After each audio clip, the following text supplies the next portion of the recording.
Chris. My name is Jessica Urenko. Nice to meet you. Nice to meet you, Jessica. How are you doing today? I'm good. How are you? Good, good. I've had the opportunity to meet with your son Kyle, so I do have a little bit of the background as to why you're here. Okay. What I'm going to want to hear today from you is your side of things, some perspective. Maybe if you can share with me some of your family background and where you're coming from, maybe process some of your feelings regarding the events that took place. You're here as part of multidimensional family therapy, and what that means is that I'll be meeting with each member of your family individually, and then there'll be times where I'll meet with two of you, and then there'll be times when you'll meet as an entire family. And that will give me the opportunity to learn more how your family works as a unit and to understand a little bit better Kyle's background and where he's coming from. Mm-hmm. So that we'll work on that, and then we'll also be looking a little bit of your family as a unit socially and what some of those resources are. Okay. So the first step was that, I did meet with Kyle. I got to hear, his feelings about everything and his perspective. And if you can just share with me a little bit about your feelings about as far as give me some family background, just so I have somewhere to guide me. Okay. I'd say we're a pretty typical family. Okay. I'm a science teacher at Kyle's high school, and my wife, she's a teacher there as well. Okay. We have another son who's 2 years younger than Kyle, and I'd say we're pretty typical, traditional type of family. We're very friendly with a lot of the other staff Sure. that we work with. We hang out. We've kind of grown up with them, and they've grown up with us, and their kids as well. So we've been pretty close with a lot of them, and we hang out socially together. We're over each other's houses sometimes, and actually Kyle and a lot of their children are friends. Oh, And okay. they hang out together Okay. too. So a lot of your social networking is through the school district that you work with, Yeah. both for you, your wife, Yep. and your kids. Okay. Yeah. Have there been other challenges regarding, I know that this is obviously a pretty big challenge that you guys are facing right now. Have there been previous challenges to working your kids and going to the same school district that you work in? They're pretty good kids. Okay. So maybe they might have thought there were challenges, but maybe feeling like they couldn't get away with anything. But they never really tried to get away with anything. Okay. They typically did their homework, got pretty much straight A's. They were involved in That's sports, and when they're younger, Cub Scouts and things like that. There really haven't been too many, I'd say bumps, in the road along the way. They've been pretty good kids. That's great. Good students. So you feel really proud of them. Yeah, definitely. I'm very proud of them, and I feel lucky, that we didn't really have to force them to do their homework, and they've always wanted to please their teachers and do the right thing. Okay. So. Could you tell me a little bit of background specifically about yours and Kyle's relationship, things that you like to do together, how things were with him growing up? Sure. He's a ninth grader? Yes. Okay. Yeah. So, up until this point, how has your relationship been with Kyle? If you could tell me a little bit about that. Well, I always thought we had a pretty close relationship. Okay. Ever since he was born, he's my oldest child, and he's my first child, and I feel like I might have spoiled him too much, and I was always involved in the things that he did. I was his t-ball coach, I was Cub Scout leader. Okay. We would go for walks together, we would go for bike rides together. We've gone camping. It sounds like you guys were really close. Oh, definitely. Okay. Yeah. We definitely have been very close. Have there been any changes to that relationship? Yeah, now, that he's older, he Okay. definitely spends a lot less time with me Okay. and his mom. It's a lot more time. He wants to hang out with his friends. Okay. As opposed to maybe being the coach and being the Cub Scout leader and involved, Mhm. I'm not as involved, but I still go to his track meets, and you know, when he's running cross country, I go to those meets as well. Okay. So I'm there to support him, but I'm not, you know, I'm not as close, you know, with all of his activities and everything he does as I used to be. I would say as he's Okay. gotten older. Right, and I would imagine that's pretty normal. Yeah, As kids get older, they are a definitely. little more independent. How do you feel about that change? I don't know. You know, there's a part of me that, you know, misses, you know, the things we used to do together when he was younger, but I also accept the fact that he's growing up and Okay. wants to spend more time with his friends Sure. and, you know, maybe be in relationships, and, you know, and I have to respect that, you know, and I don't know, maybe I gave myself a little bit too much space, maybe. I really don't know. Okay. Well, that's what we're going to explore. We will have that opportunity to explore, you know, creating those boundaries and Okay. knowing how much space is appropriate for him. Okay. What would you say, what would you imagine that his perspective on your relationship is right now? Right now, Or maybe up leading to this event? I'd say he would thought it was pretty a healthy relationship, but I guess Okay. maybe there's, you know, parts of him that maybe wishes that we maybe didn't work in the same district as him, just Okay. because, you know, I don't check up on him all the time, but I think yet he feels like, you know, he kind of has to do the right thing, or I'll find out. You know? Okay. Do you think he feels like he needs to set an example? I think so. Yeah. Okay. Yeah. All right. So that might be. How do you think that makes him feel? That he feels that obligation, maybe, to set that example. I'm sure that adds to, you know, maybe his stress a little bit. Okay. Just knowing like he kind of needs to be that a role model. He, you know, he's got his mom and his dad work in the same building as he does, and you know, we're friends with all of his teachers Sure. and so on. So Sure. kind of adds a different dimension, I think, Okay. to that. Is that something that you've thought about before? I mean, yeah, my wife and I have talked about it. You have talked about Up it. until this point, it hasn't seemed to be an issue. It hasn't been an issue. Have you done anything, put anything into place to help us make him feel more at ease with the situation? I guess not. Okay. Okay. I didn't really, All right. until this point, didn't really think too much about it. Okay. All right. Could you share with me a little bit, like, kind of recall what happened last week? Mm-hmm. I want to hear your side of it and your perspective on the way that day that Kyle was caught with the marijuana. Okay. How your feelings and your perspective on the way that day unraveled. Okay. I mean, it was a normal day. You know, my wife and I got up for work. The kids got up for school. Okay. My wife dropped off my other son. I took Kyle to school with me, and you know, he went to class. It was a normal day. Mm-hmm. So I'm teaching class, and I get called down to my principal's office. Sure. You know, someone come up to cover my class, and I'm like, "What's going on?" And he's Okay. like, "Something I need to tell you." And I'm like, "What? You know what's going on?" I was just totally like shocked. And he sat me down. He said, "You know, I have to tell you that I found marijuana in Kyle's locker." I can only imagine. Oh my God, I was just so angry. I mean, I was so pissed off, and there's part of me that was like, "Are you sure it's his? Like, did you So you get felt the a right little locker?" defensive at first? At first, yeah, because I just Okay. was in Sure. shock. Right. I had no knowledge that he ever even was even around marijuana, or even know what it was, let alone would be smoking it or be stupid enough to bring it to school. Okay. To where not only where he goes to school, but the place that I work and my wife works. I mean, it was just like I was embarrassed. I was angry. I was furious, and I just was kind of just in shock. Okay.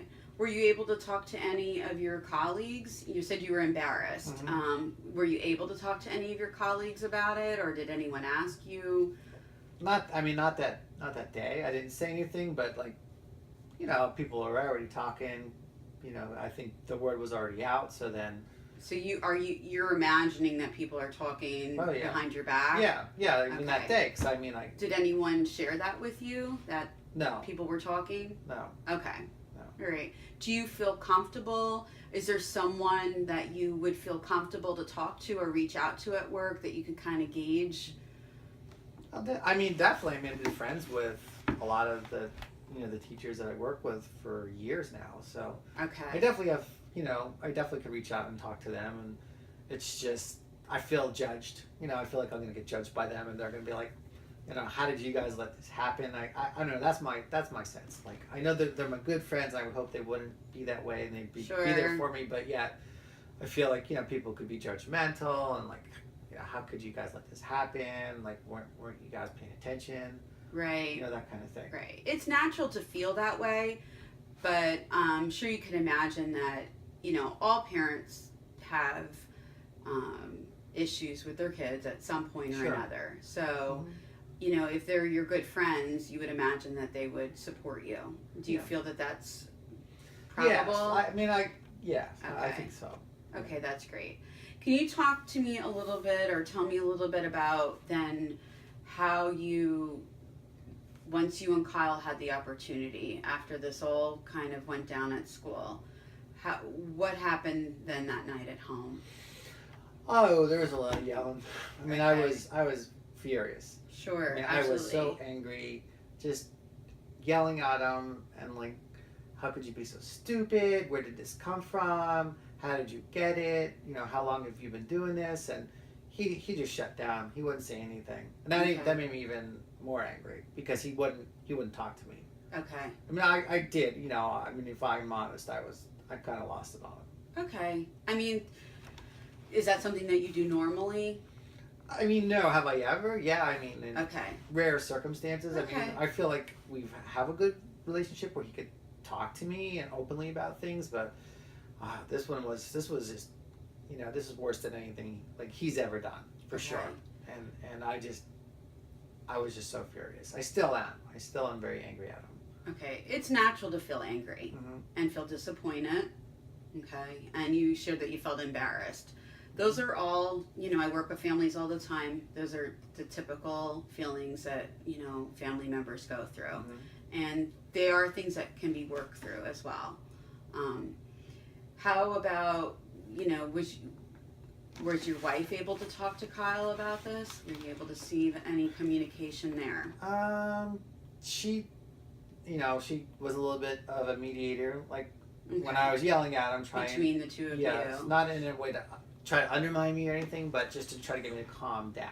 Okay. Because she saw he was kind of just clamping up and not saying a word, and it was making things worse. So, I kind of left the room and let her try to talk to him. I think she had a little bit more success. But Okay. Is he's- that typical? Do you think that your wife and Kyle generally are able to communicate better? If you can explain, tell me a little bit about that dynamic, what happened, and how they normally relate to each other. If that's a little different than how you Well, normally relate I to mean, Kyle. obviously, she's a little more nurturing Okay. than I am. Okay. And I guess in that sense, he feels closer to her when it comes to being able to open up about things that maybe he's a little bit sensitive about talking to. Okay. I feel like he can talk to me, but typically, like if there was something he was really felt like he needed to share, Mm-hmm. maybe off his chest, he would typically go to her first, and then Okay. she would kind of come to me,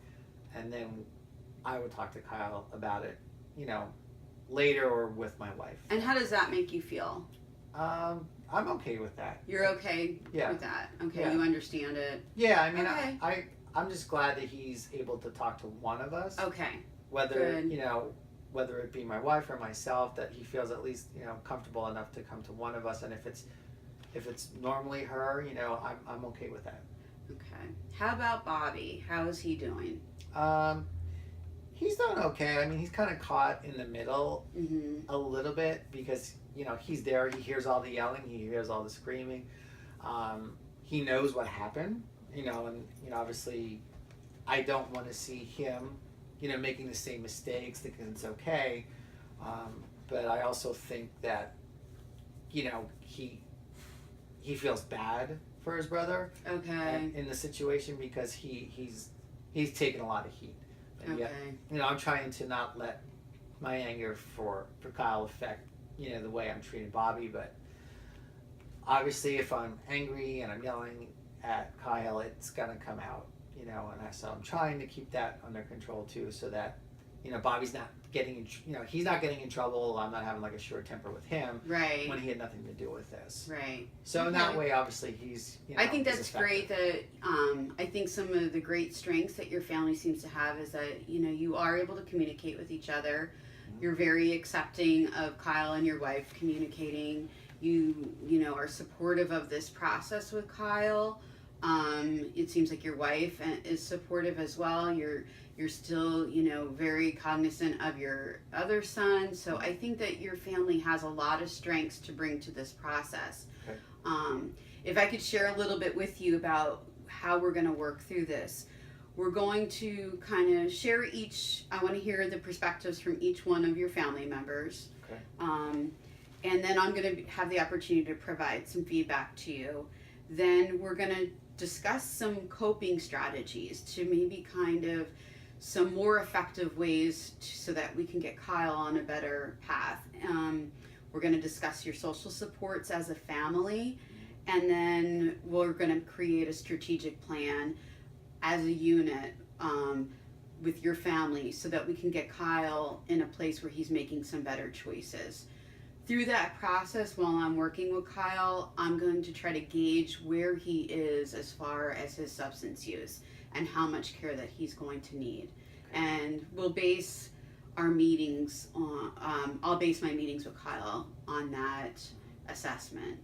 Okay. Do you have any questions for me right now? Or is there anything more that you would like to, No, I just I appreciate the help, and Okay. like I really more than anything want to get him the help he needs, Okay. and then kind of get a better grasp of where this all came from, Right. and how Absolutely. how we could be there to help support him, Sure. and and help him, like I said, you said, make better choices and kind of get a better, just wrap our heads around this and get a better idea where this is all coming from.